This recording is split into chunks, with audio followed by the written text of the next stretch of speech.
Printing a form is a little bit different than printing the data sheet behind a table or query. Let's take a look.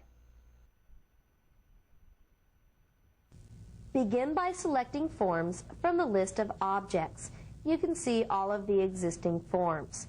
Let's say I wanted to print, for example, the Employees form.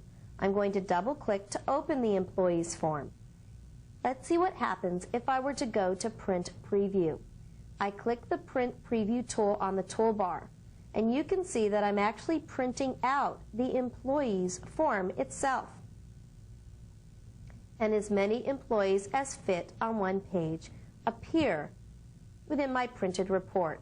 Of course, to send this to the printer, I could click the Print tool, and once again I can do things such as modify the page setup for this particular report, switching to different margins or from landscape to portrait or vice versa.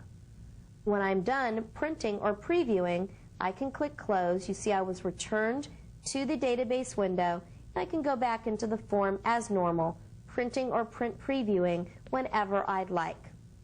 When I'm done, I can go back to the database window by closing the Employees form.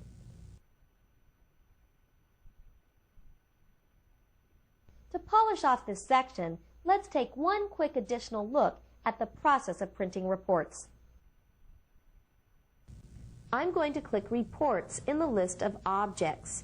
Remember earlier, we created the Employee Information Report. If I want to run that report and preview it, I can double-click it.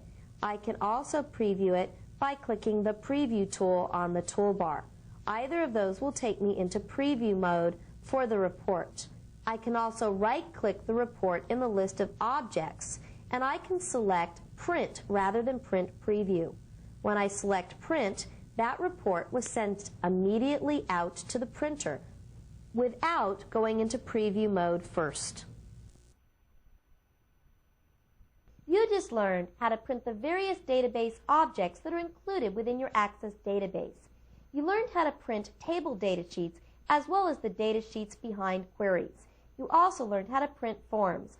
Finally, we took an additional look at some various ways that you can print reports.